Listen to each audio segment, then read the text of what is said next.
ज्ञानदीप लावू जगी रामकृष्ण हरी जय राम कृष्ण हरी हरे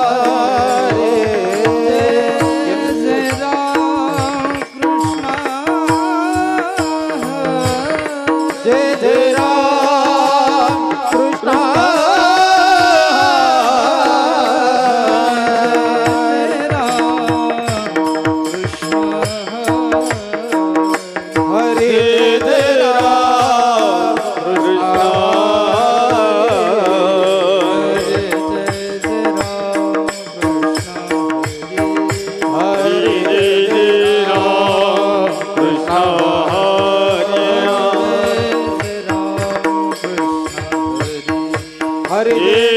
राम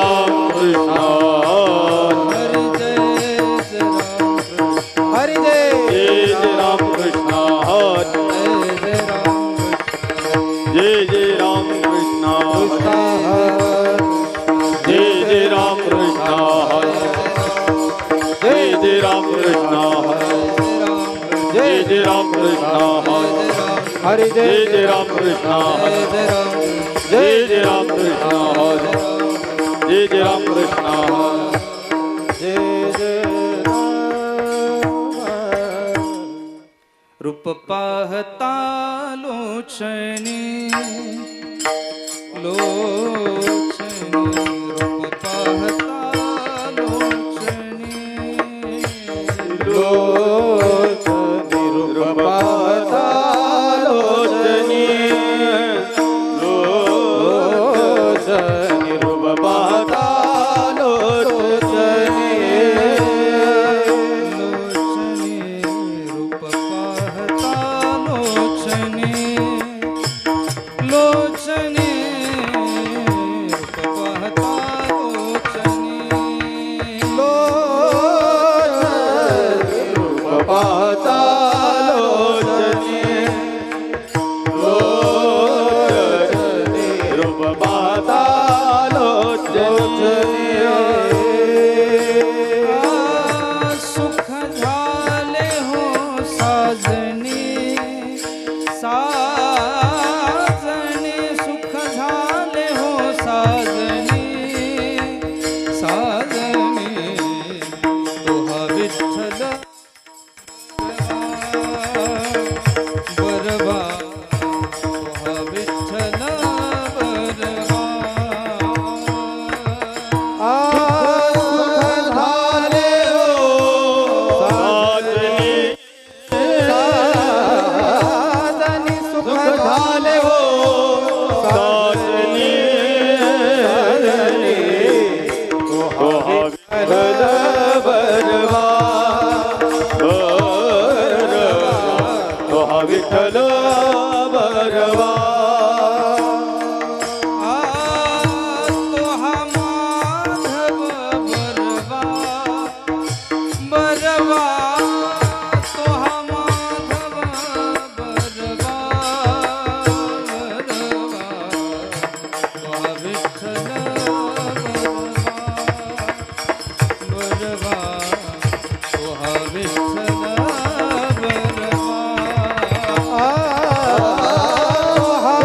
माधव बरवा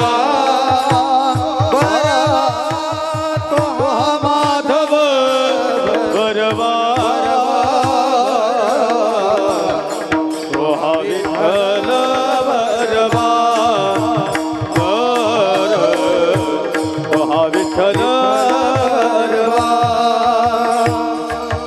बहुत सुकृतांची जोडी बहुत सुकृताची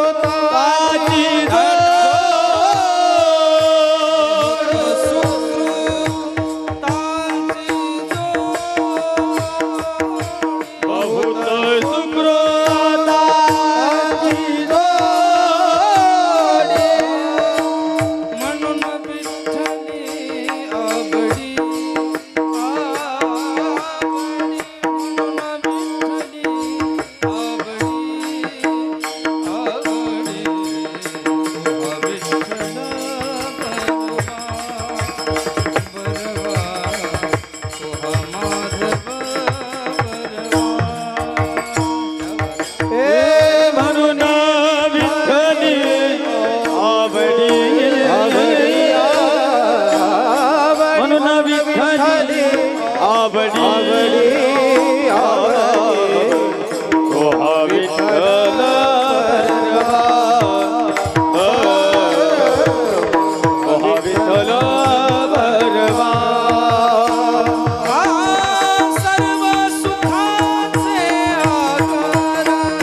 वरवा विठ्ठल वरवा हरी जय जय राम कृष्ण जय जय राम कृष्ण जय जय राम कृष्ण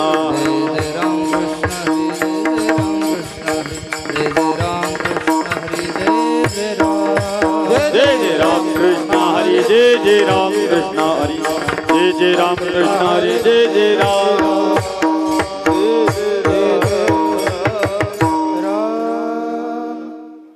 दया क्षमा शांति दया क्षमा शांति दया क्षमा शांति दया क्षमा शांती तेथे देवाची वसती तेथे देवाची वसती तेथे देवाची वसती तेथे देवाची वसती तेथे देवाची वसती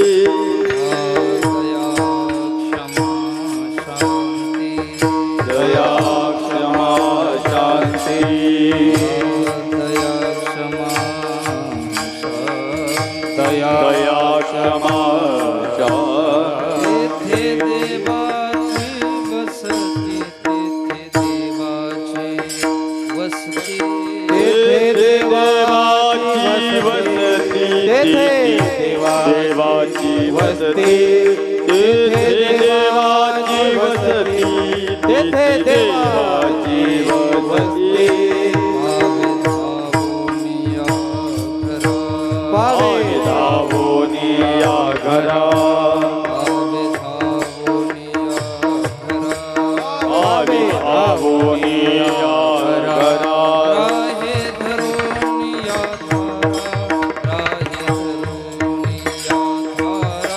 राहे धरोनिया थारा राहे धरोनिया थारा राहे धरोनिया थारा राहे धरोनिया थारा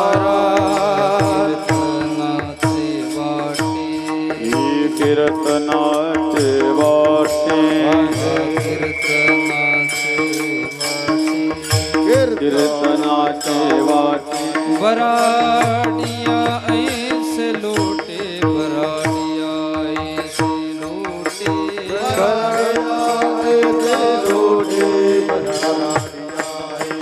लोटे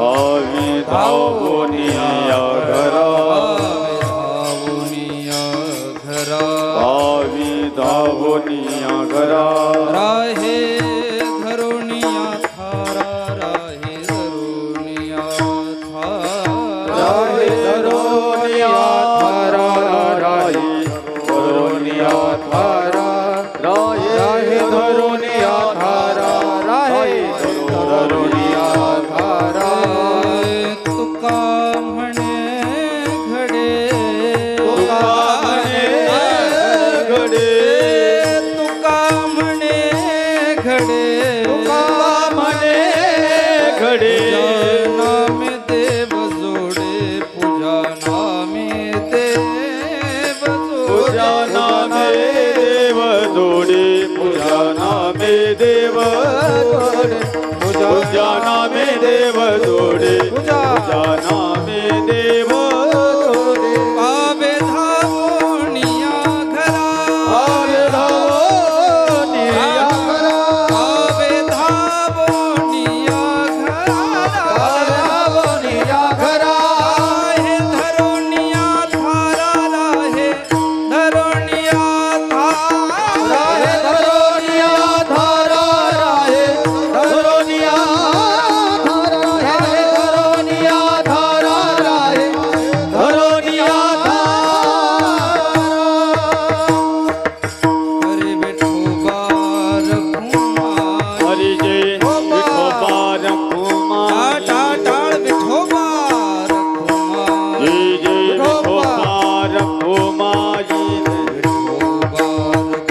विठोबा रखुमाई बार श्री विठोबा रखुमाई बार श्री विठोबा रखुमाई बार विठोबा रखुमाई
दया क्षमा शांती दया क्षमा शांती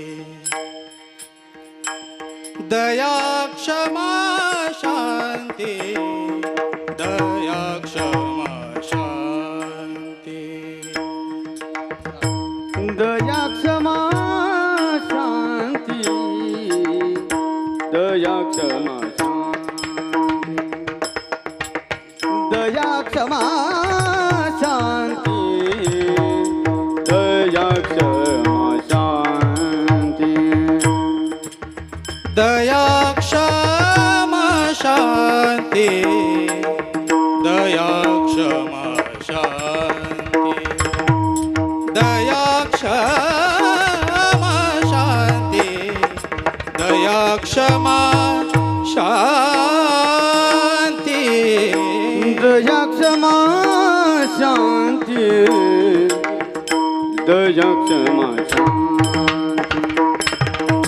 दया क्षमा शांती दया क्षमा शांती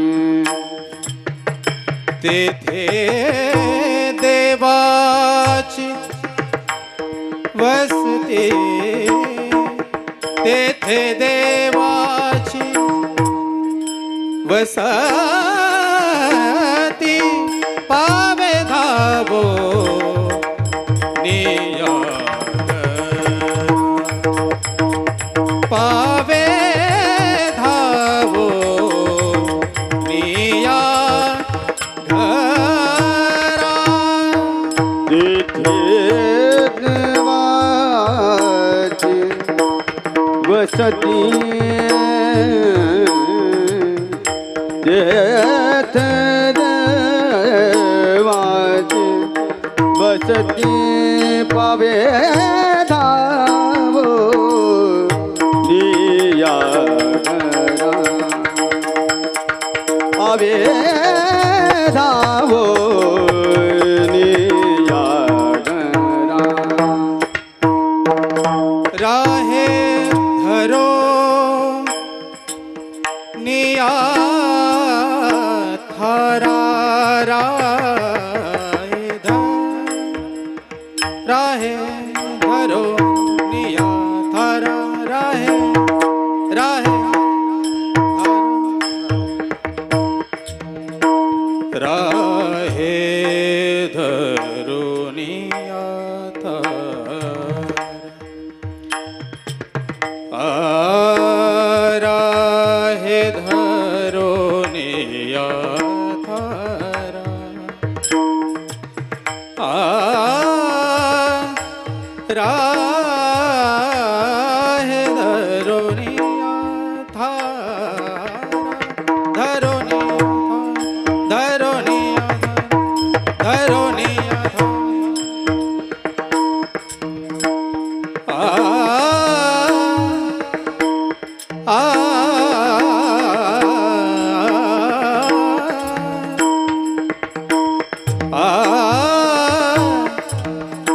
आ आ धरोनिया धारा राहे धरोनिया धारा धरोनिया धरोनिया धारा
सगम बनी नि ध ध पद म प ग म बनी ध ब मगरे मगरे सनि सगम मगरे सगम प ग म बनी ज सनि ध ब म बनी ध ब म ग म मगरे सनि स ग म बनी ज बनी ज बनी ज बनी ज आ राहे धरोनिया धारा आ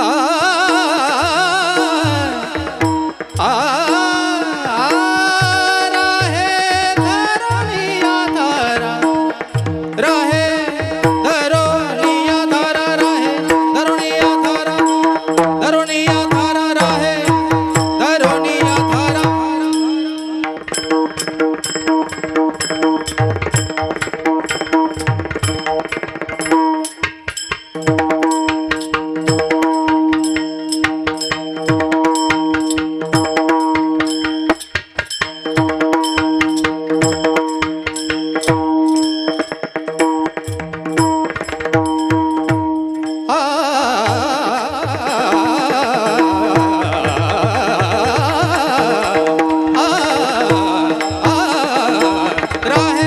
धरोनिया धारा धरोनिया धारा धरोनिया धारा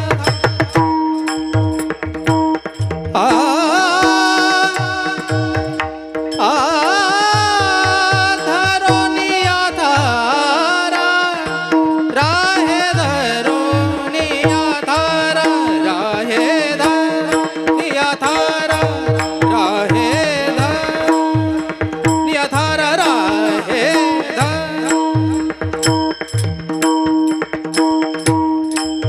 राहे धरुनी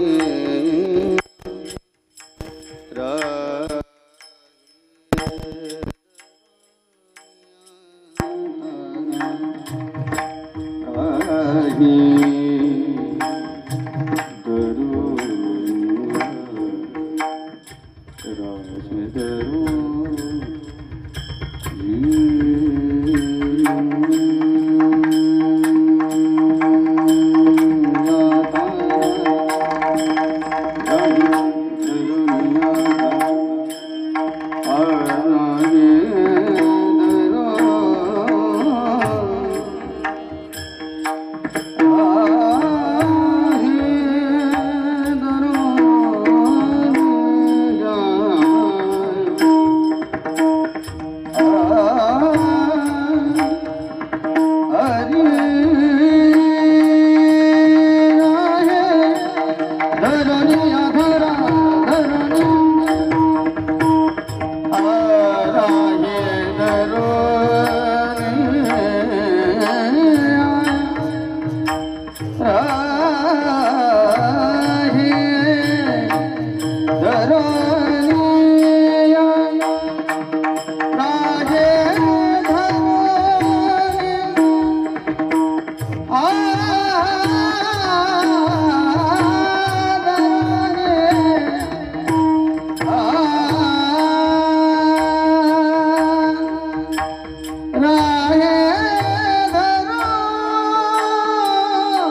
दया क्षमा शांती तेथे देवाची वसती पावे धावोनिया घरा राही धरुनिया थारा कीर्तनाचे वाटे बराडिया ऐसा लोटे पावे धावुनिया घरा राहे धरुनिया थारा तुका म्हणे घडे पूजाणा में देव जोडे पावे धावुनिया राही धरुनिया थारा विठ्ठल विठ्ठल विठ्ठल विठ्ठल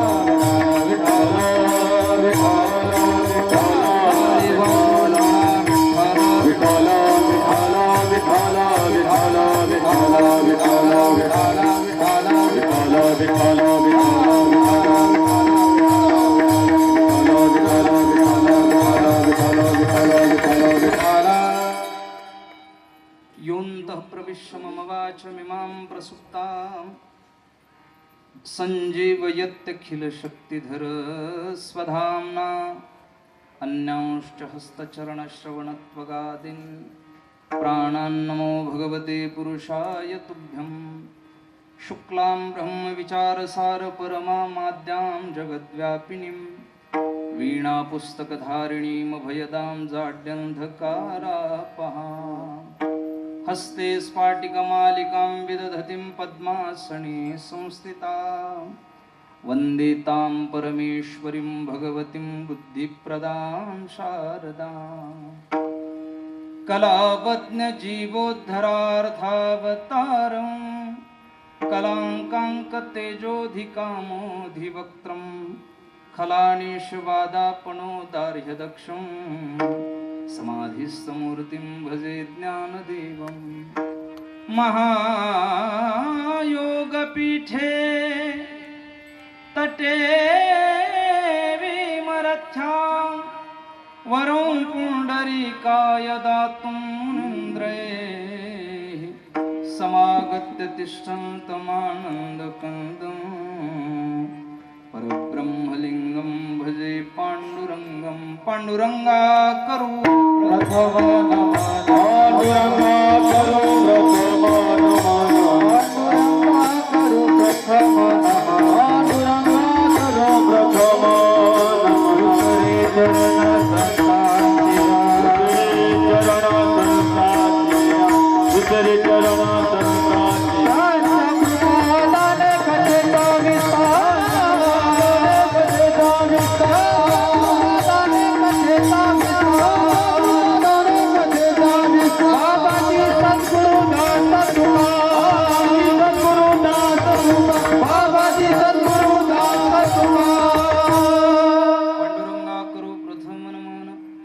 हरे चरण संतांच्या त्यांच्या कृपादाने कथेचा विस्तारू बाबाजी सद्गुरु दास तुका ज्यांच्या गावी केला वास त्यांची नसावे उदास ओम नमो ज्ञानेश्वरा करुणा करा दयाळा तुमचा अनुग्रह लाधलो पावन झालो चराचरी मस्तक माझा पाया मस्तक माझा पायावरी मस्तक माझा पायावरी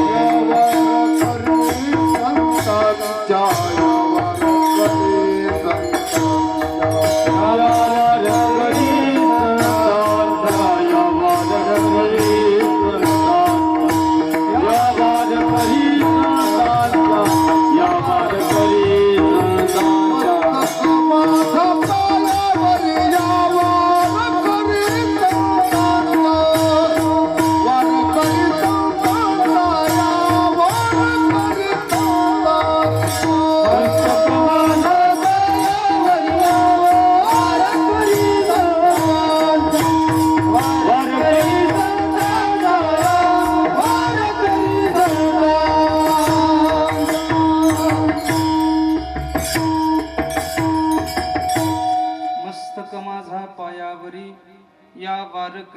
संतांच्या विठ्ठल विठ्ठल विठ्ठल विठ्ठल विठ्ठल विठ्ठल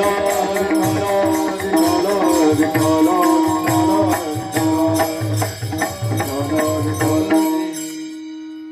दया क्षमा शांती, दया क्षमा शांती तेथे देवाची वस्ती, पावे धावूनिया घरा राहे धरुनिया थारा. आनंदकंद सच्चिदानंद घन परात्पर पूर्ण परब्रह्म प्रकाश भगवान परमात्मा आणि त्या भगवान परमात्म्याच्या कीर्तन रूपी सेवेसाठी निवडलेला अभंग अखिल कोट ब्रह्मांड नायक पांडुरंग परमात्म्याचे एकनिष्ठ भक्त, आळंदी पंढरीची वारी करणारे महान साधू, अलौकिक कार्य तत्परता आणि काव्य तत्परता ज्यांना प्राप्त होती, देहू निवासी श्रीमंत संत तुकोबराय यांचा चार चरणाचा हा अभंग आजच्या या कीर्तन रूपी सेवेसाठी निवडला आहे. विठ्ठल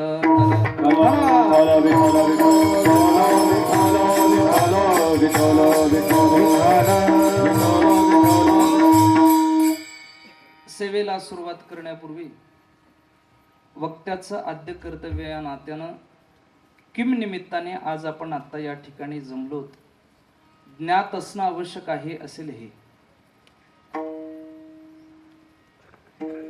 भानेश्वराच्या मांडीवर वसलेलं हे पवित्र असणारं भानगाव आणि या गावातील सुप्रतिष्ठित परिवार असणारा नवले परिवार, या नवले परिवारांनी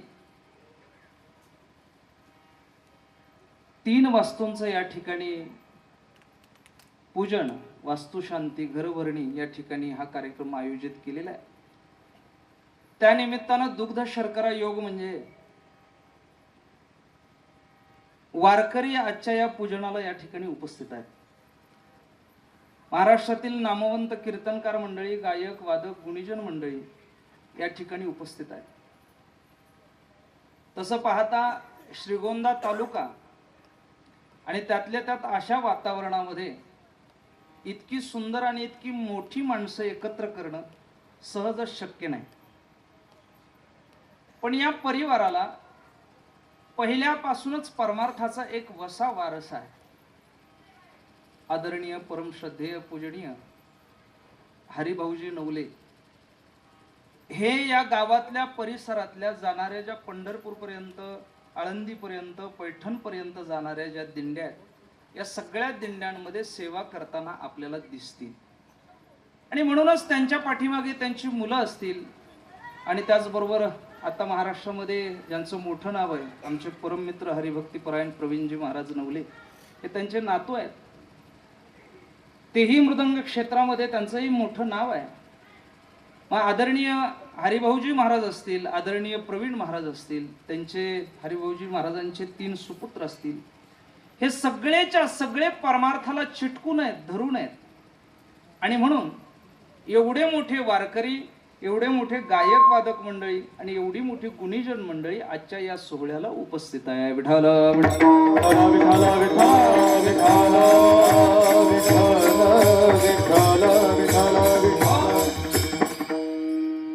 अत्यंत कष्टाळू परिवार आहे. त्यामध्ये आमचे गोरखराव असतील, जालिंदरराव असतील, मच्छिंद्रराव असतील आणि त्यांना बरोबर साथ करणारा त्यांचा संपूर्ण परिवार असेल. अत्यंत छान व्यवस्थित आणि वास्तुशास्त्राच्या नियमाप्रमाणे 3ही वास्तू अत्यंत गोड या ठिकाणी या नवले परिवाराने उभ्या केलेल्या आहेत आणि त्याची वास्तू शांती आज आहे. विठ्ठल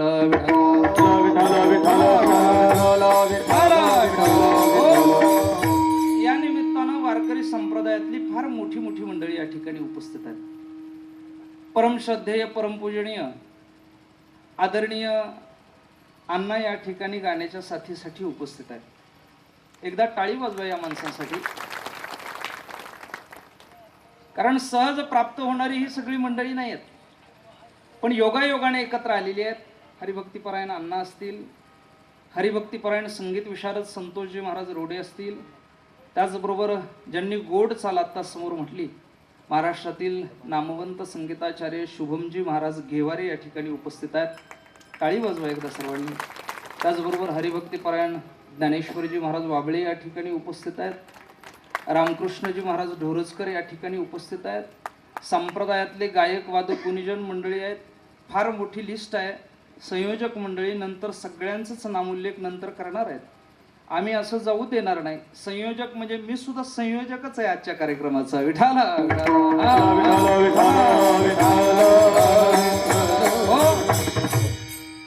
सगळ्यांचाच नामोल्लेख होणार आहे. महाराष्ट्रातील नामवंत कीर्तनकार मंडळी या ठिकाणी उपस्थित आहेत. भजनी मंडळी उपस्थित आहेत. भांडगावकर भजनी मंडळी असेल, परिसरातून आलेलं मांडवगणकर भजनी मंडळी असेल, कोथूळ भजनी मंडळी असेल, त्याचबरोबर दिंडीमध्ये येणारे कोथूळ ते मांदळी या दिंडीमध्ये येणारे सगळे वारकरी, या सगळ्यांच्या चरणी नतमस्तक होतो. महाराष्ट्रातील नामवंत कीर्तनकार आणि आमच्या भगिनी चैत्राली ताई घुले या ठिकाणी उपस्थित आहेत. त्याचबरोबर महाराष्ट्रातील नामवंत कीर्तनकार विद्याताई रेपाळे या ठिकाणी उपस्थित आहेत. अनेक महाराज मंडळी आहेत. हरिभक्तीपरायण शेळके महाराज आमचे उपस्थित आहेत. आणि सगळ्यात महत्त्वाचं, या संपूर्ण कार्यक्रमाचं आकर्षण असणारे महाराष्ट्रातील ख्यातनाम मृदंग वादक आणि आमचे ज्येष्ठ गुरुबंधू असणारे हरिभक्तीपरायण विकासजी महाराज बेलुकर या ठिकाणी उपस्थित आहेत. महाराजांसाठी जोरदार टाळ्या वाजवा. स्वतःच्या शिष्याचा कार्यक्रम म्हणून महाराजजी त्र्यंबकेश्वरहून इथे येतात. वास्तविक पाहता वेळ भेटत नाहीत, तारखा भेटत नाहीत. महाराष्ट्रामध्ये बोलवतात एवढ्या ठिकाणी, पण शिष्य आहे ना, मग तो आपला आहे. आणि आपला म्हटल्यानंतर आपल्या घरी आपण कार्यक्रमाला आलं पाहिजे, ही भावना पहिल्या दिवसापासून आदरणीय महाराजांच्या अंतःकरणात दिसत होती. आणि म्हणून मोठ्या हर्षानं आनंदानं त्यांना या ठिकाणी पाचारण केलेलं आहे. तेही आलेले आहेत. या सगळ्यांच्या चरणी नतमस्तक होतो. ज्ञात अज्ञात राहिलेल्या सगळ्यांच्या चरणी नतमस्तक होऊन निवडलेल्या अभंगाचा चिंतन प्रवाह काही काळापुरता आपल्या समोर मांडतो. विठ्ठल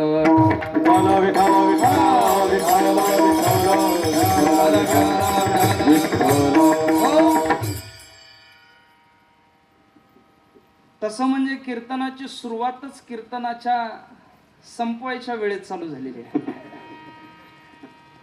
10 ते 12 हा कीर्तनाचा वेळ आहे. पण आता 12 ते 2 करूयात ना, नको? अगदी अर्धा पाऊण तासामध्ये अभंगाचं चिंतन समोर मांडतो आणि सेवेला पूर्ण विराम देतो. अजिबात काळजी करू नका. तसं वारकरी खाऊनच आलेले आहेत, प्रसाद घेऊनच आलेले आहेत. उरले सुरलेले आपण, आपल्याला काही होत नाही. विठाला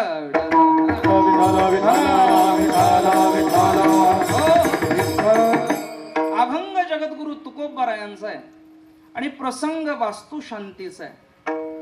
मानवी जीवनामध्ये संसार करत असताना, व्यवहार करत असताना माणसाच्या विश्रांतीचं मुख्य स्थान जर काय असेल तर घर असतं, सदन असतं. शास्त्रामध्ये घराला सदन म्हणतात. सद नावाचा धातू आहे आणि त्याला ल्यूट प्रत्याहार झालेला आहे, प्रत्यय झालेला आहे. त्याचा अर्थ असा होतो, सदन म्हणजे काय?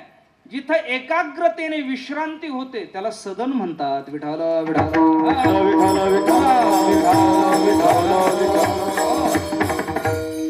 आणि संसारातलं हे सगळ्यात मोठं काम आहे. एक घर करणं म्हणजे फार मोठं काम आहे. काय करावं लागत नाही घरासाठी. आणि त्यातले त्यात अशा व्यावहारिक जगतामध्ये भडके उठलेले आहेत, किमती वाढलेल्या आहेत. आणि या सगळ्यामध्ये एक नवीन वास्तू तयार करणं हे संसारातल्या माणसांसाठी फार मोठी गोष्ट असते.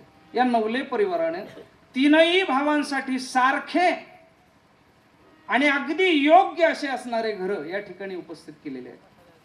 वास्तुशास्त्राच्या नियमाप्रमाणे घराची दिशा, पाण्याची दिशा, झोपण्याची दिशा याला अनन्यसाधारण महत्त्व असतं. जे वास्तुशास्त्राचा अभ्यास करणारी माणसं आहेत त्यांना विचारा तुम्ही, जर या दिशा आपण व्यवस्थित सांभाळल्या नाही तर शेवटपर्यंत माणसाच्या ठिकाणी बऱ्याच प्रकारचे रोग, बऱ्याच प्रकारच्या आपत्ती निर्माण होतात. पण वास्तुशास्त्राच्या अगदी योग्य नियमांमध्ये या तीनही वास्तू उभा आहेत. नवले परिवारांना शुभेच्छा देऊयात आणि चिंतनासाठी निवडलेल्या अभंगाकडे प्रद्युक्त होऊयात. विठाल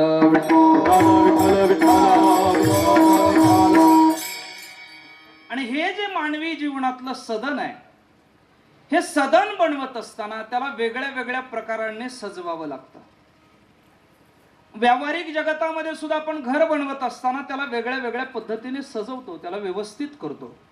मग त्याच्यामध्ये फरशी असेल, वाळू असेल, सिमेंट असेल, वीट असेल, या सगळ्यांनी व्यवस्थित बांधतो, त्याचं एक प्लॅन एस्टिमेट तयार करतो. मग इंजिनियरांच्या त्यातल्या तज्ज्ञ माणसांच्या सल्ल्यानुरूप त्या घराची आकृती तयार करून आपण त्या असणाऱ्या संपूर्ण कारागिरांच्या समोर प्लॅन ठेवतो आणि मग तो प्लॅन सत्यामध्ये उतरला जातो. त्याला अनेक अडचणी असतात, तरीही आपण तो प्लॅन सत्यामध्ये उतरवतो, त्याला सजवतो.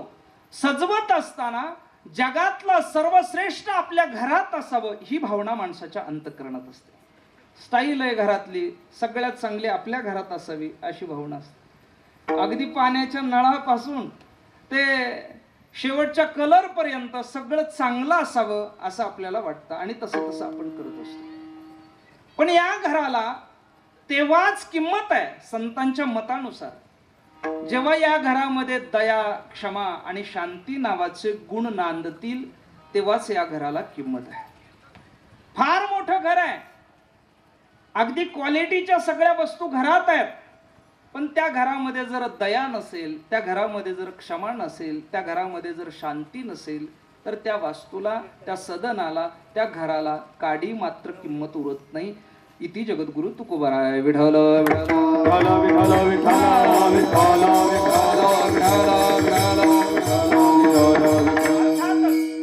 या घराला परमार्थाची ओढ पाहिजे, परमार्थ घरात पाहिजे. नाही तर आम्ही पाहतो महाराष्ट्रावर फिरत असताना फार मोठी मोठी घरं आहेत, पण त्या घरामध्ये परमार्थ नसतो. ज्याच्या घराच्या समोर तुळशी वृंदावन नाहीये, आमचे संत म्हणतात किती मोठं घर असू द्यात तरी ते घर स्मशानासारखं आहे. तुळशी वृंदावन म्हणजे परमार्थाचं प्रतीक आहे. पूर्वीच्या घरांवर त्या ठिकाणी मोठा झेंडा असायचा, काही चिन्ह घरांवर असायचे आणि ते प्रतीक असायचं. हे हिंदू धर्म संस्कृतीतलं घर आहे, हे परमार्थातलं घर आहे. याचे काही प्रतीक पूर्वी घरांवर लावल्या जायचे, आता होत नाही, काही असतातही. पण त्या घरामध्ये जर वारसा वसा परमार्थाचा नसेल तर एवढ्या मोठ्या वास्तूला काही किंमत उरत नाही. आम्ही फिरत असताना पाहतो मोठमोठाले बंगले आहेत, 10-10, 20-20 बेडरूमचे बंगले आहेत. एका बेडरूम मध्ये एक माणूस आहे, पण त्या घरामध्ये आम्हाला शांती दिसत नाही, समाधान दिसत नाही. या संसारी आणि व्यवहारी जगतामध्ये जर समाधानी जीवन जगायचं असेल तर दया, क्षमा आणि शांती या 3 गुणांना आपल्या घरामध्ये ठेवावं लागेल. हे 3 गुण आपल्या घरामध्ये नांदले पाहिजे. विठावल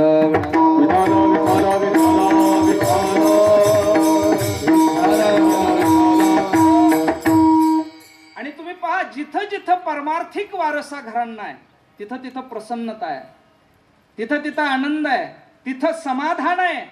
म्हणून वारसा पाहिजे. या नवले परिवाराची तर विशेषता आहे महाराज. पिढ्यानपिढ्या यांच्या घरामध्ये सांप्रदायिक वारसा आहे. काय आहे? वारसा आहे. आणि म्हणून परमार्थातलं घर असल्यामुळे समाधानी घर आहे, निश्चिंत घर आहे. पारमार्थिक वारसा का असावा तर त्याचं मुख्य कारण असं आहे, घरामध्ये परमार्थ असेल तर स्वतः भगवंताचा वास त्या घरामध्ये असतो. काय असतो? भगवंताचा वास असतो. आणि जिथं भगवंताचा वास आहे तिथं असमाधान, अशांती, अनिश्चितता राहण्याचं काही एक कारण उरत नाही. विठ्ठल विठ्ठल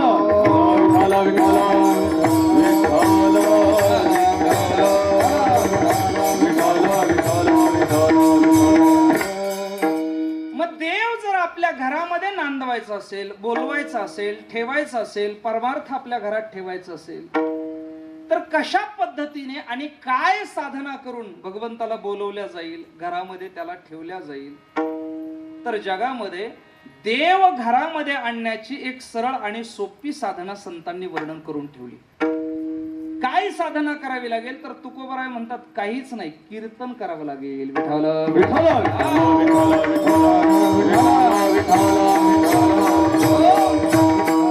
कारण प्राणाही पेक्षा प्रिय जर भगवंताला काय असेल तर त्याचं नामचिंतन आहे, कीर्तन आहे. आणि जेव्हा आपण त्याचं कीर्तन करतो ना, अगदी एखाद्या बराड्यासारखा तो येतो आणि घरामध्ये राहतो. अभंगाच्या तृतीय चरणामध्ये महाराजांनी सांगितलं, कीर्तनाचे वाटे, कीर्तनाचे वाटे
कमीत कमी एवढं तरी काम करा.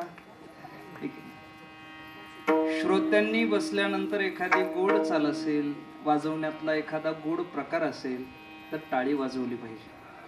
म्हणजेच गुणीजनांना वक्त्याला कळतं माणसं अजून आहेत, म्हणजे जिवंत आहेत, त्यांचे कान जिवंत आहेत. विठाल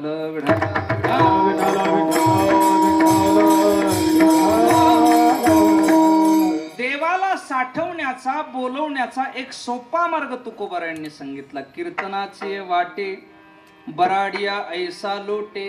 अगदी बराड्यासारखा येतो आणि घरामध्ये राहतो. या कीर्तनामध्ये एवढी ताकद आहे.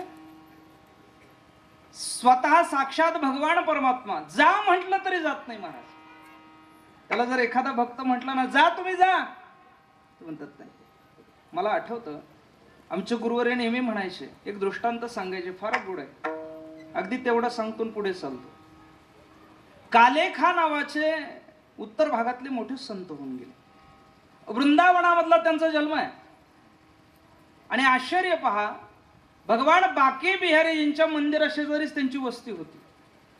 पण मुस्लिम समाजातले संत होते, फकीर होते. मग रोज पाहायचे की या मंदिरामध्ये पूर्व दरवाजातून काही भक्त मंडळी आत जातात आणि दक्षिण दरवाजातून बाहेर निघत असताना त्या मंडळींच्या चेहऱ्यावरच्या भावछटा वेगळ्या आणि भिन्न असतात. कालेखांना नेहमी कौतुक, कुतूहल वाटायचं, नेमका आतमध्ये आहे तरी काय. माणसाच्या जीवनामध्ये चेहऱ्यावरच्या भावछटा बदलणं म्हणजे माणसाचं आंतरिक स्वरूप अगोदर बदलतं, मग भावछटा बदलतात. एका क्षणार्धात माणूस बदलून टाकण्याची ताकद काहीतरी विलक्षण गोष्टीत असते, सामान्य गोष्टीत नव्हे. विशेषत्वानं तुम्ही पहा, असंही कीर्तन करत असताना एखादी जागा चांगली निघाली, अंतकरण विशाल होतं, बदलतं आणि प्रोत्साहन द्यावं वाटतं. एखादा बोल गोड निघाला आणि त्याचा आनंद आला की माणसाला वाटतं टाळी वाजवावी, प्रोत्साहन द्यावं. नाही तर काही काही असतात महाराज, रामकृष्ण हरी चालू झालं तरी असंच बसलेले असतात. विठोबा रोखमाई झालं तरी आणि जय विठ्ठल झालं तरी आमचे गुरुवर्य बाबा म्हणायचे, हे आशीचे आशी जाऊ नये म्हणजे झालं घरी घरी. नाही तर ज्याला कळतं तो महाराज प्रफुल्लित होतो. कालेखांना कुतूहल वाटायचं, विशेषता वाटायची. मंदिरामध्ये माणसं जातात आणि बाहेर येताना यांच्या चेहऱ्यावरच्या भावछटा का बदलतात. रोज विचार करायचे कालेखा. असा विचार मनात आला, चला आपणच संशोधन करूया काय नेमकं आतमध्ये आहे. म्हणून कालेखा निघाले आणि पूर्व दरवाजातून आतमध्ये यायला लागले. तेवढ्यात त्यांना त्या द्वारपालांनी थांबवलं. म्हटले, महाराज तुम्ही माहित आहात, तुम्ही संत आहात, पण त्या काळामध्ये परधर्मातल्या माणसांना धार्मिक ठिकाणी येण्याची बंदी असायची, तुम्ही येऊ नका आतमध्ये. त्यांनी सांगितलं, काय काय वेगळं आहे त्याच्यामध्ये. परंपरा जरी आपली वेगळी असली, आपण वेगळ्या जातीतलं जरी असलो तरी एकच भगवान परमात्मा आहे, आपण सगळी त्याचीच भक्त आहोत, जाऊ द्या मला. द्वारपालांनी सांगितलं, चालणार नाही, जाऊ नका.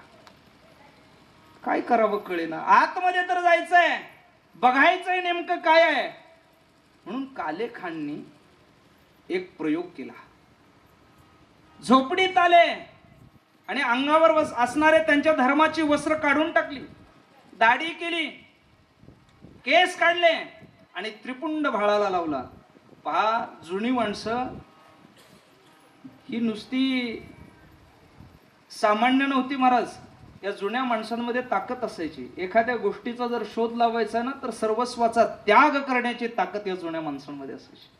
म्हणून सगळं काढून टाकलं, त्रिपुंड लावला, लाल कपडे परिधान केले आणि म्हटले, आता कोण अडवेल आपल्याला. म्हणून येऊन भगवान गोपालकृष्ण परमात्म्याच्या द्वारावर आले. कुणी अडवलं नाही. आतमध्ये गेले आणि जसा पाय कालेखांनी भगवान गोपालकृष्णांच्या दरबारामध्ये ठेवला आणि ठेवल्यानंतर त्या दरबारामध्ये, त्या गर्भगृहामध्ये उभा असणाऱ्या मूर्तीकडे पाहिलं आणि त्या मूर्तीची नजर कालेखानजींच्या नजरेला मिळाली. आणि जसं एखाद्याने विण्याच्या तारांवर झंकार मारावा तसा अंतःकरणातल्या तारांवर झंकार बसला आणि स्वतः साक्षात कालेखानजींचं सुद्धा हृदय बदललं, पालटलं. भाव अंतःकरणात उमटले. डोळ्यामध्ये पाणी यायला लागलं. अरे माझा जन्म इथलाच, इतके वर्ष या मंदिराच्या शेजारी राहतोय, पण आतमध्ये काय आहे हे पाहायला सुद्धा येता आलं नाही. किती मोठा दुर्भाग्य आहे मी. रडायला लागले. पण कालेखा जसं जसं समोर येत होते तसं तसं बाकीची सगळी मंडळी बाजूला सरकत होती, जवळ आले, त्यांच्या हातावर तीर्थ दिलं. आता त्या मुस्लिम समाजामध्ये तीर्थ नावाचा प्रकार नसतो, पण या तीर्थाचं काय करायचं हे कळे ना, म्हणून ते तीर्थ तसंच लोकांचं लक्ष त्यांच्या तीर्थाकडे आहे. पूर्वी माणसं वागतात कशी याच्यावरून ठरवायची. माणसं विद्वान आहेत का, आपली आहेत का, कशी ठरवायची, वागतात कशी याच्यावरून. आता विद्वत्तेला, मोठेपणाला आणि शहाणपणाला ठरवायला वागणं लागत नाही. विठाला विठाला विठाला विठाला तीर्थ त्यांच्या हातातून पडलं, तीर्थाचा अवमान झाला आणि तिथं असणाऱ्या पुजाऱ्यांना समजलं ही व्यक्ती आपल्या धर्मातली नाही. कारण आपल्या धर्मामध्ये तीर्थाला अनन्यसाधारण महत्व आहे, किंमत आहे. यांच्या हातातून तीर्थाचा अवमान झालेला आहे. म्हणून ती पुजारी जवळ आले आणि विचारलं, आप कहां से हो, कौन से जाती से हो, कौन से धर्म से हो. पूर्वीचा काळ विचारला. खरं खरं सांगावं लागलं. काले खानला त्या बाके बिहारीजींच्या मंदिराच्या समोर, बिहारीजींच्या समोरच मारहाण झाली. कालेखा बाहेर आले, नतमस्तक झाले पायरीवरून, सांगितलं इथून पुढे तुझ्या मंदिरात येणार नाही. विठाला विठाला विठाला विठाला कथा भाग मोठा आहे. एकटेच त्या ठिकाणी वनामध्ये जाऊन कालेखा राहायला लागले. रोज रडतायत. अरे ज्याच्यासाठी सगळं सोडायचं त्याला कळत नाही का, आम्ही सगळं सोडून त्याच्यासाठी त्याच्या मागे लागलो, तरी तो आम्हाला दूर ढकलतोय. एका मनाने असा विचार करायचा, दुसऱ्या मनाने असा विचार करायचा, देव थोडी साक्षात दूर ढकलतोय, त्याच्या असणारे जे पाठीमागची माणसं आहेत ते मारतायत, ते खवळतायत, मग आपली चूक आहे, आपण गेलं पाहिजे मंदिरात, अशी घालमेल चालू असायची. पण एकीकडून ठरवायचं जायचं नाही. कितीतरी दिवस कालेखा त्या वनामध्ये राहिले. उपवास आहेत, कधी काय मिळेल कधी काय मिळेल माहित नाही. उपवाशी राहून साधना करायचे. एक दिवस स्वतः साक्षात भगवान परमात्मा वनामध्ये आलेले आणि आल्यानंतर कालेखांना आवाज देत आहेत, कालेखा रे मी आलोय. कालेखांनी मागे वळून पाहिलं तर साक्षात बिहारीजी आहेत. तेव्हा ते कालेखा म्हणतात, तुला कुणी बोलवलंय, जा, आता मला तुझी गरज नाही. ऐका जरा ऐका. जेव्हा नामस्मरण करणारी माणसं जा म्हणतात तरी देव जात नाही. त्याच्या पुढचं जरा ऐका, फार गोड आहे. जगाचा चालक मालक भगवान परमात्मा दोन्ही गुडघे खाली टेकवतो आणि दोन्ही गुडघे खाली टेकून हात जोडून कालेखांना म्हणतो, कालेखा, जगामध्ये तुमच्यासारख्या संतांनी जर ढकलून दिलं तर माझ्यासारख्याला दुसरं कोण आहे. विठाला विठाला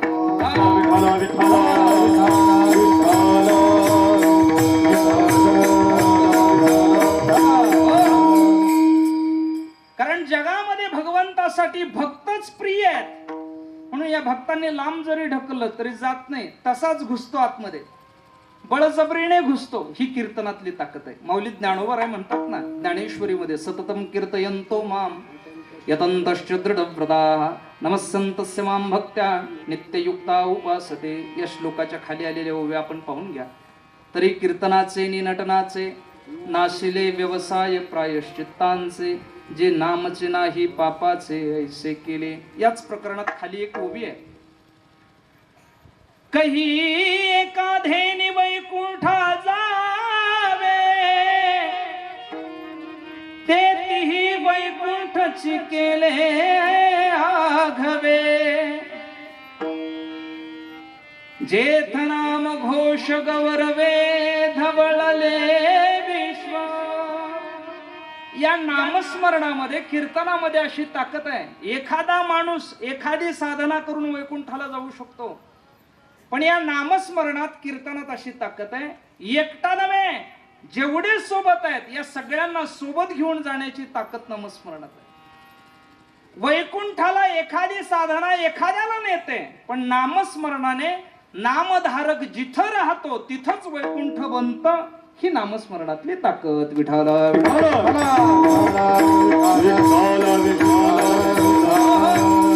एवढंच नव्हे, देव अर्जुनाला म्हणतात, अर्जुना, या कदाचित जर मी कुठं हरवलो ना आणि मला जर सापडवायचं असेल ना तर इकडं तिकडं कुठं पाहू नका.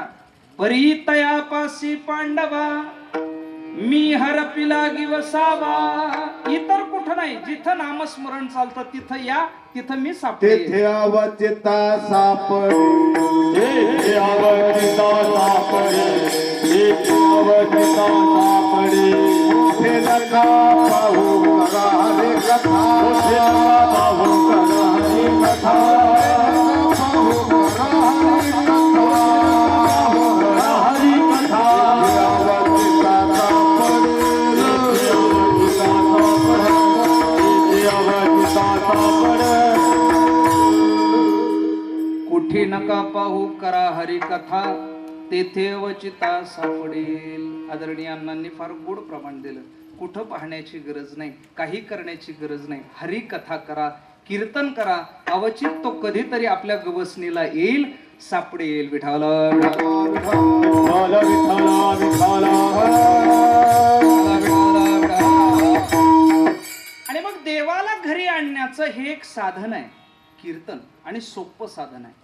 कलियुगामध्ये अनेक साधन आहेत भगवंताला घरी आणण्याचे, पण बाकीची साधनं अवघड आहेत, क्लिष्ट आहेत, सूक्ष्म आहेत. पण कीर्तन नावाचं साधन अत्यंत सरळ आहे, सोपं आहे. बरं, सोपं आणि सरळ जे असतं माणसांना वाटतं ते स्वस्त असतं, त्याला काही किंमत नसते. जे सरळ आणि सोपं असतं, आता तुम्ही पाहा ना, समाजात जी माणसं सरळ चाललेली आहेत, सरळ जगतायत, त्यांना कमी किंमत आहे. आणि जी माणसं वेढ्यावर जगणारी आहेत, वाकडी जगणारी आहेत, त्यांना जास्त किंमत आहे. बहुतेकदा आपला समज असा होतो जे सरळ आहे ते कमी किमतीचं आहे, निम्न दर्जाचं असेल. पण असं नसतं बरं का. एक वाक्य बोलून जातो, वाक्य गोड आहे, जरा घरी घेऊन जाण्यासारखं वाक्य आहे, कान उंच करू नाही का. संसार करत असताना तुम्हाला वाकडं व्हावं लागत असेल, पण परमार्थ सरळ झाल्याशिवाय सिद्ध होत नाही, हे तेवढंच खरं आहे. विढाला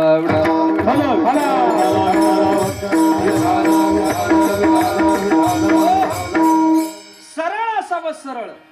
मी नेहमी विचारत असतो, माणसाने भोळं व्हावं का चतुर व्हावं? काय व्हावं? भोळं व्हावं. परमार्थासाठी भोळे पण गरजेचं आहे का परमार्थात येऊनच चतुराई करायची? इथं भोळं होणं गरजेचं आहे महाराज. माझी भाषा नाही, महाराज म्हणतात तो का बने भोळा, जय हो.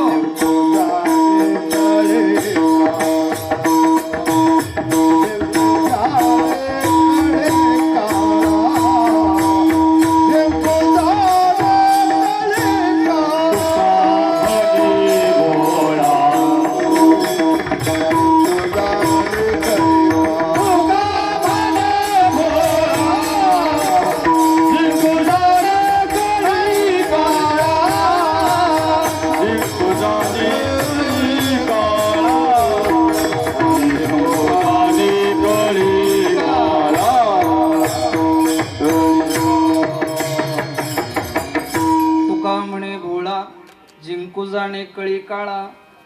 या संप्रदायामध्ये परमार्थामध्ये भोळं व्हावं लागतं, शुद्ध व्हावं लागतं, सरळ व्हावं लागतं. आणि जेव्हा सरळपणा, भोळेपणा अंतकरणामध्ये रुजतो असतो तेव्हा परमार्थ सिद्ध होत असतो. नाहीतर ज्याच्या अंतकरणामध्ये कपट आहे, दंभ आहे, वाकडेपणा आहे, आमचे तुलसीदासजी महाराज म्हणतात त्याच्या अंतकरणात कधी राम राहत नाही. ज्याच्या अंतकरणात दंभ, मोह, माया, कपट नसतं त्याच्या अंतकरणात येऊन देव राहतात. येवोनी गोपाळ राहे तेथे, येवोनी गोपाळ राहे तेथे, येवोनी गोपाळ राहे तेथे, येवोनी गोपाळ राहे तेथे. तुका म्हणे चित्त करारे निर्मळ, येवोनी गोपाळ राहे तेथे, येवोनी गोपाळ राहे तेथे.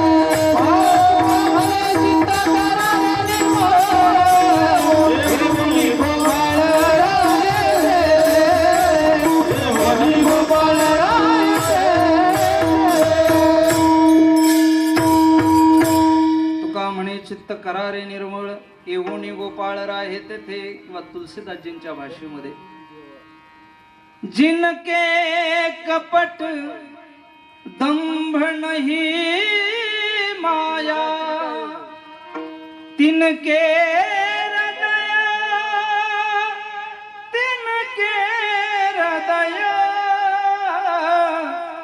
बसौ रघुराया बसौ रघुराया. जिनके कपट दंभ नाही माया, ज्याच्या अंतकरणात कपट नाही, दंभ नाही, माया नाही, त्याच्या अंतकरणात देव येऊन राहतो, त्याच्या घरात देव येऊन राहतो. म्हणून असं वाटत असेल आपल्या घरात देव यावा आणि राहावा, तर दंभ, माया, कपट यापासून लांब राहिलं पाहिजे. त्याच्याही पेक्षा पुढे जाऊन सांगतो, नामस्मरण केलं पाहिजे. नामस्मरण केलं की तुकोबाराय म्हणतात, कीर्तनाचे वाटे बराडिया ऐसा लोटे. कारण नामस्मरण हे भक्तीचं वर्म आहे.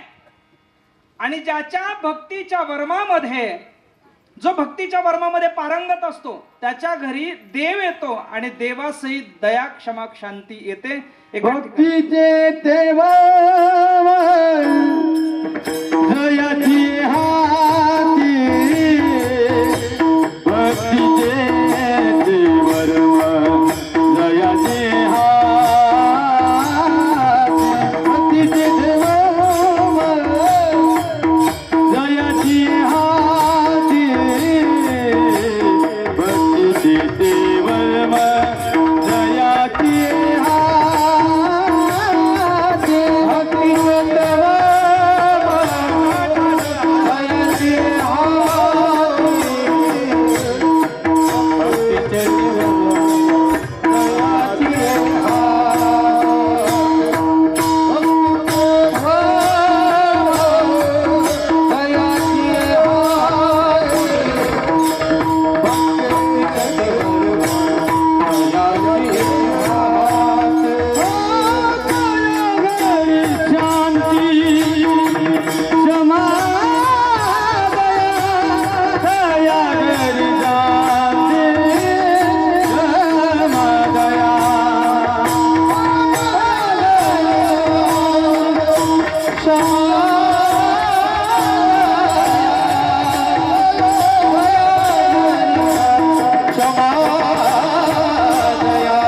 भक्तीचे देव जयाची हाती, तया घरी शांती, क्षमा, दया, असं तुकोबारायांचं प्रमाण आहे. म्हणून हे भक्तीचं वर्म आहे. कीर्तन हे भक्तीचं वर्म आहे. आणि ज्याच्या हातामध्ये भक्तीचं वर्म आहे, त्याच्या घरी दया, क्षमा आणि शांती असते. बरं का, एक वाक्य बोलून जातो, नुसत्या संसारासाठीच दया, क्षमा आणि शांती उपयुक्त नाही. आत्मस्वरूपता, आत्मस्थितीला येण्यासाठी सुद्धा या गुणांचा भाव असावा लागतो अंतःकरणामध्ये. हे गुण एवढे मोठे आहेत, स्वरूपता प्राप्त करून देण्याची ताकद या गुणांमध्ये आहे. माझी भाषा नाही, तुकोबारायांचं प्रमाण आहे. बोलतो, भजन करा विठाल.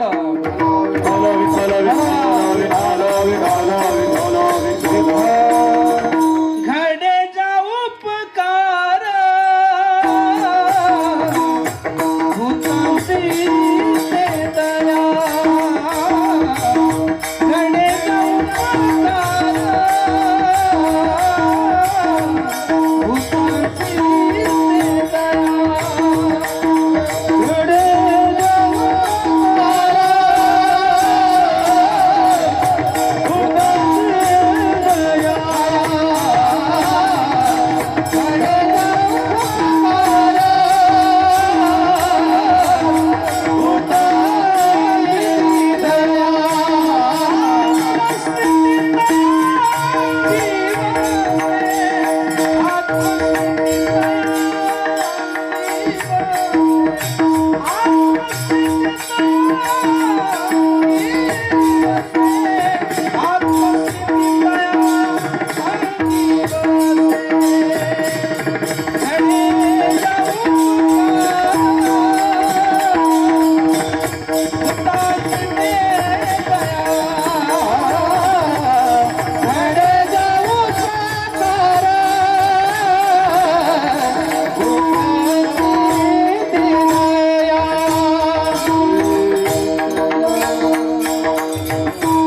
घडे ज्या उपकार भूतांसी ते दया आत्मस्थिती तया अंगी वसे. महाराज म्हणतात आत्मस्थितीला यायचं असेल तरी दया नावाचा गुण असावा लागतो, शांती नावाचा गुण असावा लागतो, क्षमा नावाचा गुण असावा लागतो. आता एका एका गुणावर तास तास बोलता येईल, अर्धा तास बोलता येईल, परंतु आपल्याकडे वेळ कमी असल्यामुळे अगदी थोडक्यात बोलतो आणि पुढे चालतो.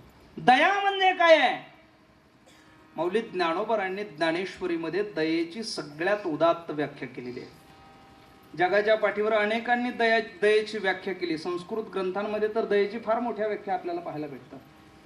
पण ज्ञानोबरांनी जी व्याख्या केली ती काही अलौकिकच आहे. महाराज ज्ञानोबराय दयेची व्याख्या करत असताना म्हणतात, पै पायी काटा नेहटे मग जीवी व्यथा उमटे, तैसे पोळे संकटे पुढिलांचेनी. पायामध्ये काटा मोडला जातो, मग पायात काटा मोडल्यावर डोळ्याला दुःख व्हायचं काही कारण आहे का? हाताला दुःख व्हायचं काही कारण आहे का? कानाला दुःख व्हायचं काही कारण आहे का? नाही. पण पायात काटा मोडू द्या, संपूर्ण शरीर दुःखाने युक्त होतं. कान म्हणतो अरे मी जरी इंद्रिय वेगळा असलो तरी आपण एकाच शरीराचे अवयव आहोत. हात म्हणतो मी जरी वेगळा इंद्रिय असलो तरी आपण एकाच शरीराचे अवयव आहोत. डोळे म्हणतात अरे मी जरी वेगळं इंद्रिय असलो तरी एकाच शरीराचे आपण अवयव आहोत. तुझ्यावर आलेलं दुःख माझं आहे आणि म्हणून डोळे रडायला सुरुवात करतात. पायावर आलेलं दुःख जसं इंद्रिय बाकीचे इंद्रिय वाटून घेतात तसं समोरच्यावर आलेलं संकट जो वाटून घेतो, ज्याच्याकडे वाटून घेण्याचा भाव आहे त्या भावाला दया म्हणतात. याच्यापेक्षा मोठी काय व्याख्या पाहिजे महाराज? तैसा पोळे संकटे पुढिलांचे नाही. पुढच्यावर आलेलं संकट पाहावं आणि अंतकरणात हळहळ वाटावी, याला दया म्हणतात. संतांच्या जीवनामध्ये दया ओतप्रोत भरलेली आहे. उन्हात पडलेलं गाढव पाण्याने व्याकुळ झालेलं आहे. शांती ब्रह्म एकनाथ महाराजांच्या अंतकरणात दया उत्पन्न झाली. घराकडे ऊस घेऊन चाललेले तुकोबर आहे. गरीबाच्या लेकराने मागितला आणि तुकोबरांना आठवलं आपल्या घरी सुद्धा लेकर आहेत, न्यायचं आहे, पण आपल्या घरी कधीही जाईल, या गरीबांच्या लेकराला कोण ऊस देईल? म्हणून तुकोबरांनी ऊस काढावा आणि त्या लेकरांना द्यावा. राखणासाठी बसलेले तुकोबर आहे. पक्षी येतात आणि दाणे टिपतात. तुकोबरायांच्या अंतकरणात विचार आला, या दाण्यांचं रक्षण करण्याचं काम माझं आहे, पण माझं जरी असलं तर हे पक्षी काय पोते घेऊन आलेत काय? हे पोटापुरतं खाणार आहेत आणि निघून जाणार आहेत. अंतकरणात दया आहे आणि या दया या गुणाचा एवढा मोठा भाव आहे, स्वतःची वृत्ती समत्वाला आणण्याची ताकद या दयेत आहे. विठाला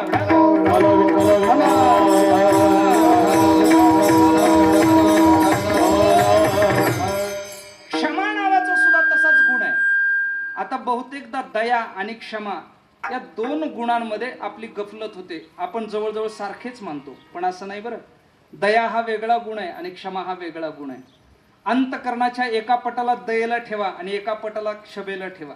क्षमा कोणता गुण आहे? आपल्याविषयी इतर कोणाचाही झालेला अपराध अंतकरण वृत्तीपासून ते शरीराच्या प्रत्येक इंद्रियापर्यंत त्याला परत प्रत्युत्तर न देणं, याला क्षमा म्हणतात. अंतकरण वृत्ती नाही द्यायचं नाही. नाही तर काही काही माणसं गप्प बसतात पण आतून जळत असतात. का? त्याला बोलता येत नाही, प्रत्युत्तर देता येत नाही. समोरचा माणूस जर मोठ्या पदस्थ असेल आणि आपण जर छोटे असलो, समोरच्याने आपला अवमान केला, मस्त वाटतंय बाया मागं सरकवून एखादी तरी लावावी, पण आपण लावू शकत नाही. मग शांत बसतो गडी, पण लांब जाऊन जळत राहतो, कुजत राहतो, त्या ठिकाणी बोलत राहतो. पण क्षमा कशाला म्हणतात जरा ऐका. अंतकरणापासून ते शरीराच्या प्रत्येक इंद्रियाने समोरच्याला क्षम्य करून टाकणं, त्याचा अपराध क्षमा करणं, याला क्षमा म्हणतात. परमार्थामध्ये, संप्रदायामध्ये आणि शास्त्रामध्ये क्षमेचं फार मोठं स्वरूप आहे. आपण त्याला छोटं बनवलेलं आहे.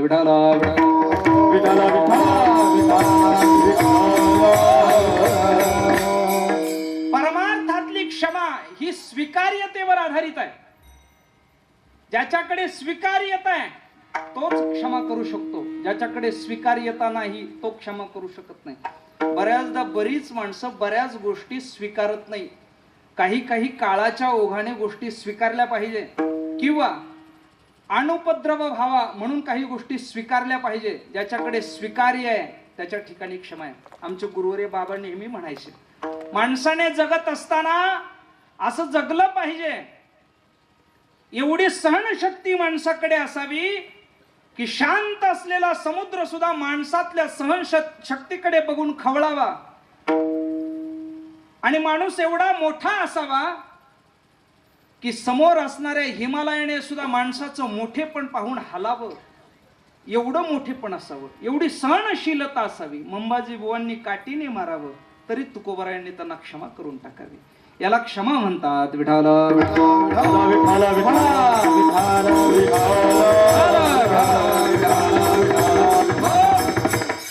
आणि हे दोन भाव जेव्हा अंतःकरणात राहतात तेव्हा शांती नावाचा भाव अंतःकरणात उत्पन्न होतो.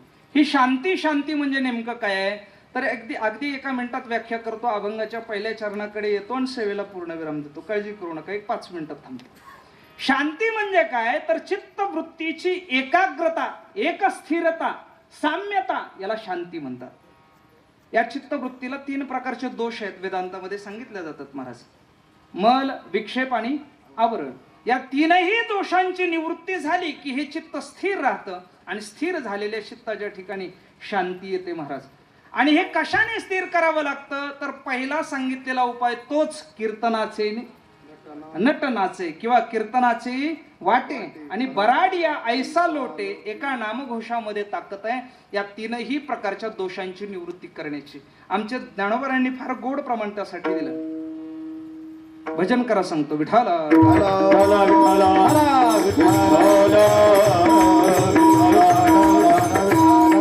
रामकृष्ण नामे सर्व दोष हरण, रामकृष्ण नामे सर्व दोष हरण, रामकृष्ण नामे सर्व दोष हरण, रामकृष्ण नामे सर्व दोष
नाम सर्व दोषा हरण, जड जीवा तारण हरी एक. सगळ्याच्या सगळ्या प्रकारचे दोष निवृत्त करण्याची ताकद नामस्मरणात आहे. चित्तवृत्तीचा दोष संपला की त्या ठिकाणी शांती नांदते आणि जिथं दया, क्षमा आणि शांती असते तेथे देव बोलवावा लागत नाही, स्वतः येतो. अभंगाच्या पहिल्याच्या दया क्षमा शांती, दया क्षमा शांती, दया क्षमा शांती, दया क्षमा शांती, दया क्षमा शांती, दया क्षमा शांती, दया क्षमा शांती, दया क्षमा शांती, दया क्षमा शांती.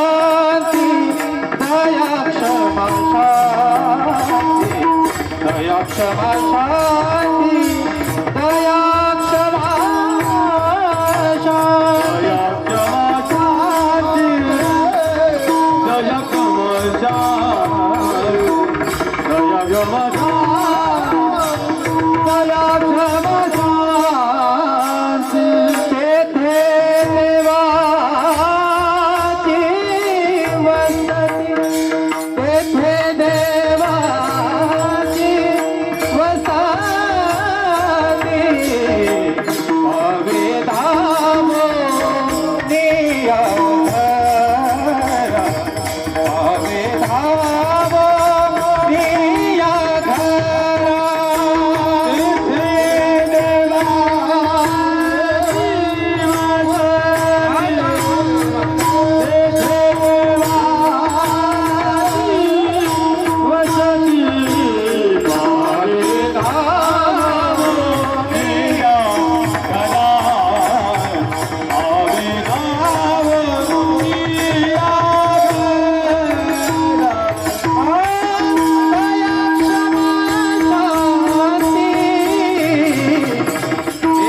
वसती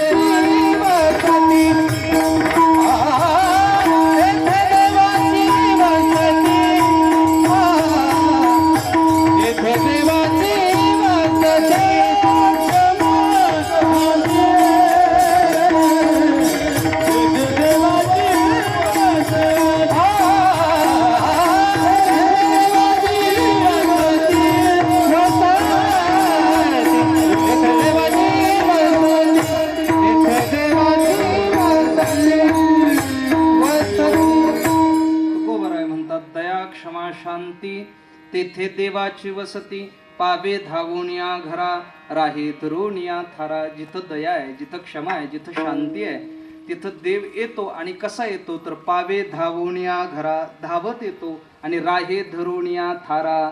एकदा सगळ्यांनी मोठ्या प्रेमाने भजन करा. विठोबा रखुमाई आदि विठोबा रखुमाई विठोबा रखुमाई विठोबा रखुमाई विठोबा रखुमाई विठोबा रखुमाई विठोबा रखुमाई विठोबा रखुमाई विठोबा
तुका म्हणे घडे पूजा नामे देव जोडे.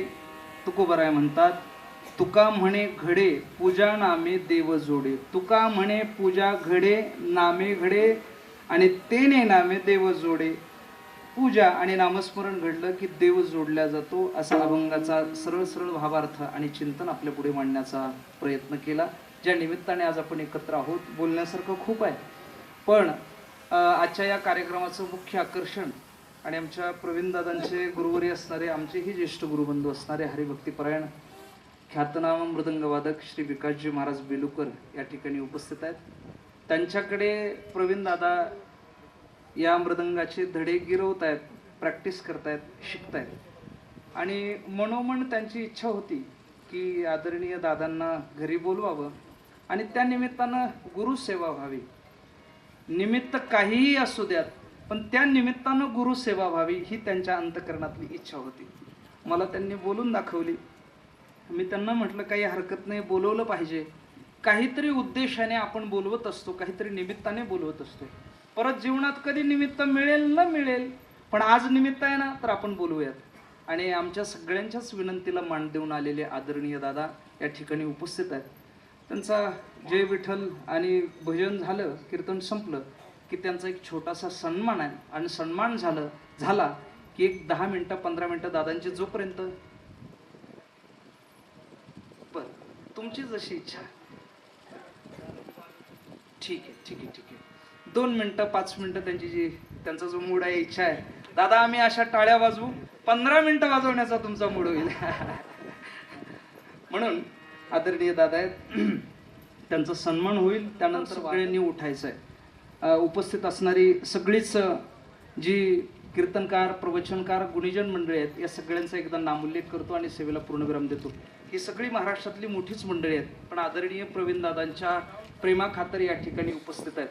यातला एक मनुष्य एकदा बोलवायचं म्हटलं तरी अवघड जातं, पण प्रवीण दादांच्या प्रेमाखातर या ठिकाणी उपस्थित असणारे हरिभक्तीपरायण उकिरडे बापू उपस्थित आहेत. परमश्रद्धेय परमपूजनीय भरत अण्णा शेलार या ठिकाणी उपस्थित आहेत. परमश्रद्धेय भाऊसाहेब महाराज इथापे उपस्थित आहेत. हरिभक्तीपरायण सुभाष महाराज खलाटे उपस्थित आहेत. श्री भाणेश्वर भजनी मंडळ या ठिकाणी उपस्थित आहेत. हरिभक्तीपरायण दत्तात्रय महाराज शितोळे उपस्थित आहेत. हरिभक्तीपरायण संतोष महाराज रोडे, हरिभक्तीपरायण रामकृष्ण महाराज ढोरजकर उपस्थित आहेत. हरिभक्तीपरायण साहिल महाराज मुठाळ उपस्थित आहेत. हरिभक्तीपरायण तेजस महाराज खुरंगे उपस्थित आहेत. तेजस महाराज काळे उपस्थित असतील. त्याचबरोबर हरिभक्तीपरायण युवराजजी महाराज शेळके आदरणीय दादा उपस्थित आहेत. हरिभक्तीपरायण कृष्णा महाराज नांदे उपस्थित आहेत. आणि त्याचबरोबर आपल्या संपूर्ण कार्यक्रमाचं जे टेलिकास्ट करतायत, इलेक्ट्रॉनिक मीडिया घेऊन जे सज्ज आहेत, ज्ञानदीप लावू जगी या चॅनलचे सर्व या ठिकाणी उपस्थित आहेत. त्याचबरोबर हरिभक्तीपरायण परमश्रद्धेय गणेशजी महाराज जाधव उपस्थित आहेत. हरिभक्तीपरायण चैत्राली ताई उपस्थित आहेत. हरिभक्तीपरायण विद्याताई उपस्थित आहेत. हरिभक्तीपरायण सचिन महाराज ढोरजकर उपस्थित आहेत. हरिभक्तीपरायण दिगंबर महाराज शितोळे, हरिभक्तीपरायण मानसिंग टकले सर, त्याचबरोबर आमच्या गावचं भूषण श्रीयुत राजेंद्रजी घोडके पत्रकार साहेब या ठिकाणी उपस्थित आहेत. त्याचबरोबर आमचे मार्गदर्शक असणारे मधु काका लगड या ठिकाणी उपस्थित आहेत. राजकीय, पारमार्थिक, शैक्षणिक क्षेत्रातल्या सगळ्याच मंडळींचे या ठिकाणी उपस्थित आहेत. राहिलेल्या सगळ्या मंडळींचा नामोल्लेख संयोजक मंडळी करून घेतील. ज्ञानेश्वर माऊली ज्ञानराज माऊली, ज्ञानेश्वर माऊली ज्ञानराज माऊली, माऊली ज्ञानराज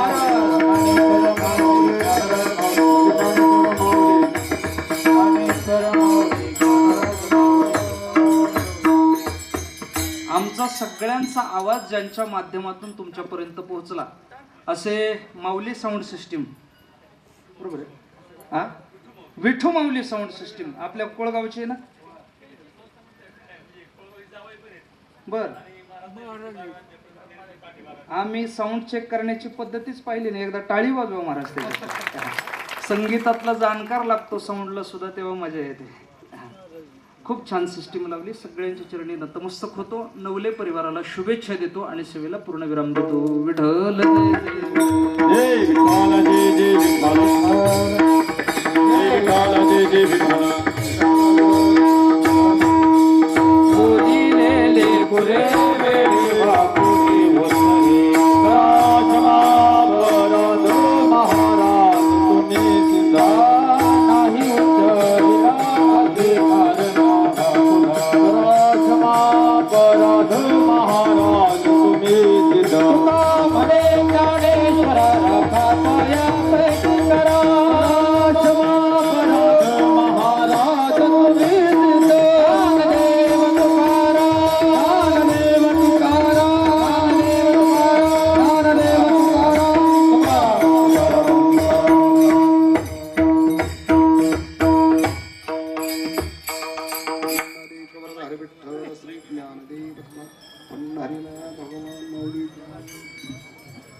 एक 5 मिनिटं मी आपल्याला भगवान श्री विठ्ठलाची एक स्तुती ऐकवतो आणि शेवटी विश्वगुरु निवृत्तीनाथ दादांची स्तुती ऐकवतो.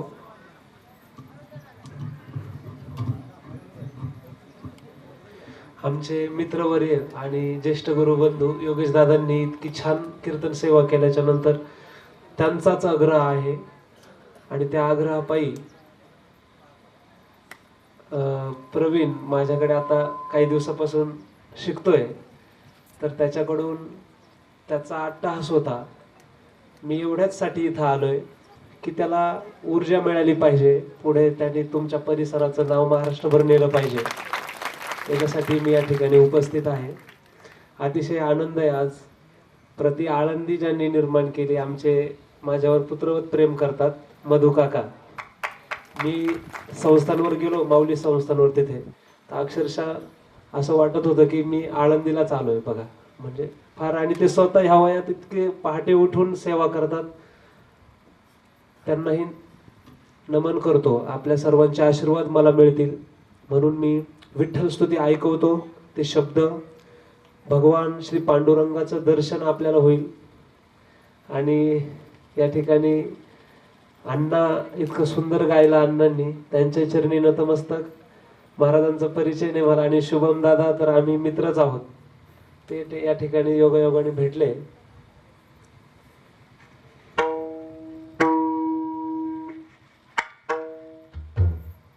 आमचे मोहिते पाटील पण या ठिकाणी, त्यांचा मुलगा आहे माझ्याकडेच आहे त्र्यंबकेश्वरला, ते योगायोगाने आले. थोडा इफेक्ट द्या दादा. धान तिकीट ताण तिकीट ताण तिकीट ताण तिथे तिथे धा तिकीट ताण तिकीट ताण.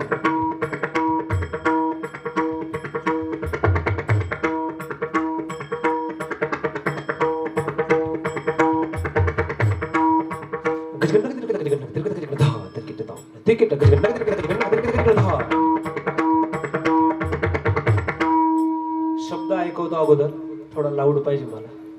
तिकीट ताण तिकीट ताण तिकीट ताण तिथे तिथे धा धाकड धान तिथे धा दिन तकिट तकिट तकिट ताण धिंतडाण धिक्किडाण धुमकिट तक धिकिट ता पद्मनाभ नंतका कृष्ण रूप भक्तपाल तंगड तक धिरकड हे नंदलाल धाकड तक धुंगड कटेवरी हात जगन्निवास जगदानंद कंद जगतपती तक धिमी तकिट तक धिमी तकिट तक तकिट तक तकिट राही रुक्मिणी वरा सहस्त्र करा करुणा करा चक्रधरा विश्वंभरा कासे पितांबर तुळसी हार गळा तर धुंगड तकिट तकिट तके धुंगड नगती टक तक तक धिकिट.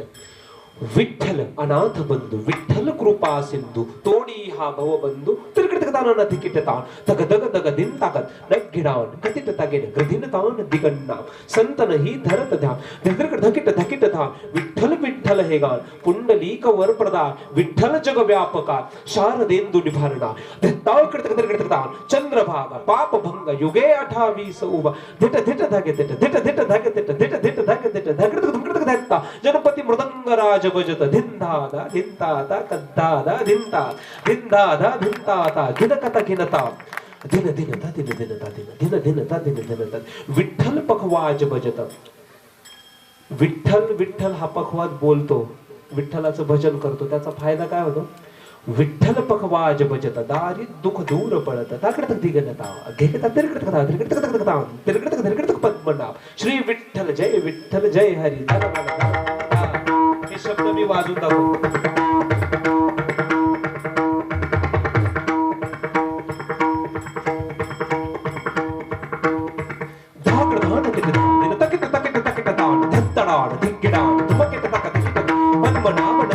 कृष्ण रूप भक्त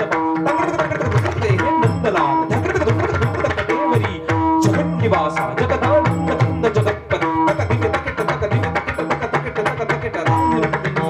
सहस्त्रकर करुणकर चक्रधरा विश्वंभर कासे पितांब तुळसी हार गळा विठ्ठल अनाथ बंधू विठ्ठल कृपा सिंधू तोडी हा भव बंधू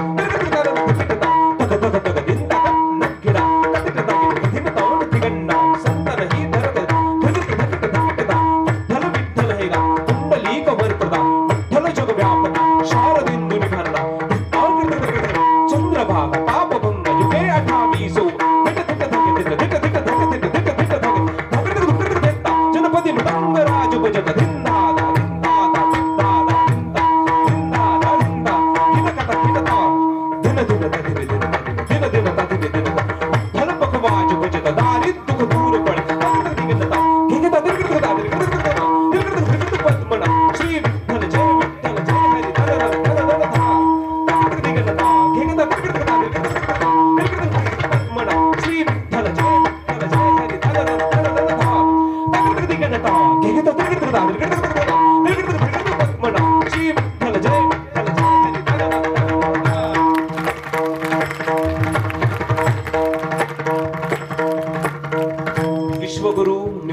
दादांची स्तुती मी सादर करतो. आपण सर्वांनी जोरदार जय बोलायचे.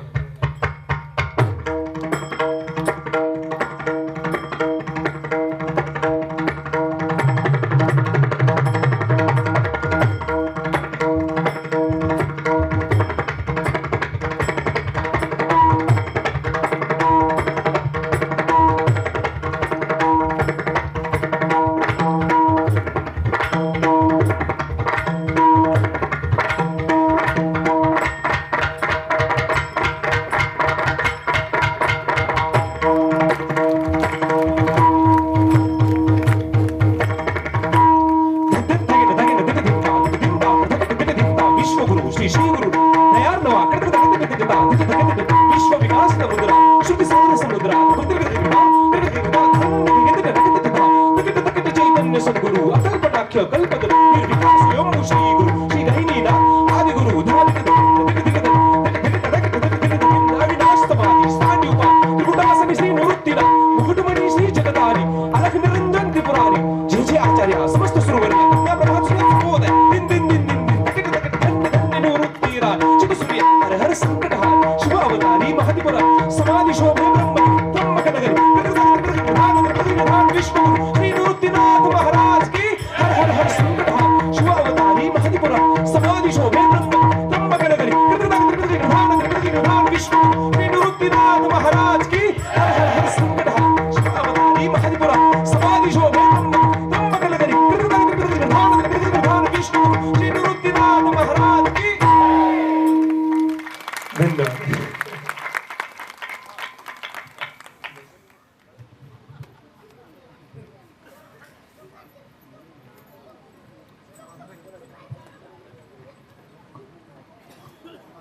हॅलो. आदरणीय दादांनी या ठिकाणी येऊन आपल्या विनंतीला मान देऊन आपलं वादन या ठिकाणी प्रस्तुत केलेलं आहे. महाराष्ट्रातील फार मोठं नाव आहे बरं का. एक तर जोरदार टाळी वाजवा. आमच्या श्रीगोंदा तालुक्यातील संप्रदायातील सगळीच आमची जी गुरुबंधू मंडळी आहेत, दादा यांची इच्छा होती एकदा तालुक्यामध्ये, तुम्ही तर येतच असता कुळगाव वगैरे या परिसरात, पण श्रीगोंदा भागात यावं अशी सगळ्यांची इच्छा होती आणि त्याला निमित्त भेटलं आमचं प्रवीण दादा. आलात आणि गोड सेवा या ठिकाणी आपण अर्पण केली. आम्हा सगळ्या श्रीगोंदा तालुक्यातल्या सांप्रदायिकांच्या वतीनं आपला आभार व्यक्त करतो. थांबतो.